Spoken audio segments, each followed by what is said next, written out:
दिसंबर 2025। ये वो तारीख है जब दुनिया के एक रोशन चिराग हज़रत शेख ज़ुल्फ़िकार अहमद नक्शबंदी अपने रब के हुजूर पेश हुए। उनके जाने से जो खला पैदा हुआ शायद वो सदियों तक न बहर सके। लेकिन मौत सिर्फ जिस्म को आती है, किरदार और आमाल हमेशा जिंदा रहते हैं।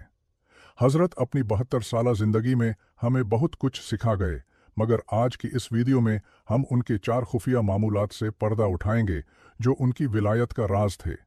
ये वो 4 काम हैं जिन्हें उन्होंने जवानी से लेकर आखिरी सांस तक कभी नहीं छोड़ा। पहला राज इस्तिग़फ़ार। हज़रत की कामयाबी का पहला राज उनकी सुबह में छिपा था।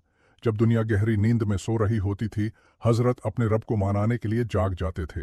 उनका सबसे पहला मामूल था इस्तिग़फ़ार।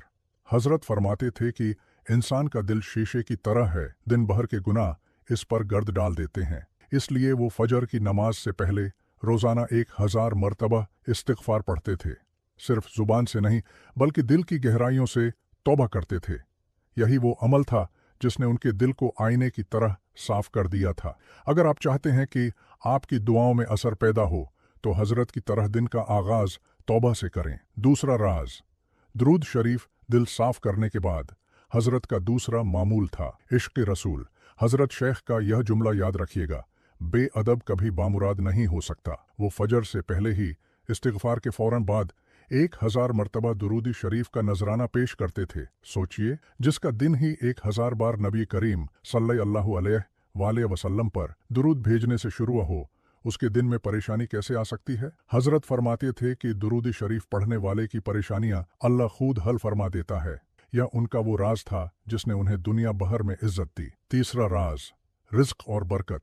आज हम सब रिज़्क़ के पीछे भाग रहे हैं, दुकानें खोलते हैं, नौकरियां करते हैं। हज़रत का मामूल बिल्कुल मुख्तलिफ था। जब घड़ी में सुबह के 9 या 10 बजते, जिसे चाश्त का वक्त कहा जाता है या कारोबार का पीक टाइम होता है, शैतान कहता है काम करो, पैसा कमाओ, मगर हज़रत कहते थे नहीं, यह वक्त मालिक को राजी करने का है। वो इस वक्त सब कुछ छोड़कर 2 रकात नमाज चाश्त अदा करते थे। हदीस का मफहूम है कि जो चाश्त पढ़ता है अल्लाह उसके कारोबार और रिज़्क़ का जिम्मा ले लेता है। हज़रत ने पूरी ज़िंदगी उस पर अमल किया और दुनिया ने देखा कि अल्लाह ने उन्हें किस कदर नवाजा। और आखिरी राज रात का पहरा। हज़रत की चौथी आदत ये थी कि वो रात को सोने से पहले सूरह अल-वाक़िया की तलावत ज़रूर करते थे। हज़रत फरमाते थे, जो शख्स हर रात सूरह अल-वाक़िया पढ़ ले, इसके घर में कभी फाका नहीं आ सकता। मेरे दोस्तों, हज़रत शेख ज़ुल्फ़िकार अहमद तो अपने रब के पास चले गए, लेकिन आज सवाल ये है, क्या हम उनके उन 4 मामूलात को जिंदा रखेंगे? अगर आप उनसे सच्ची मोहब्बत करते हैं तो आज ही नियत करें, कमेंट में इंशाअल्लाह लिखें और वादा करें कि कल सुबह से इन 4 कामों की कोशिश करेंगे। अल्लाह हज़रत के दर्जात बुलंद फरमाए। आमीन।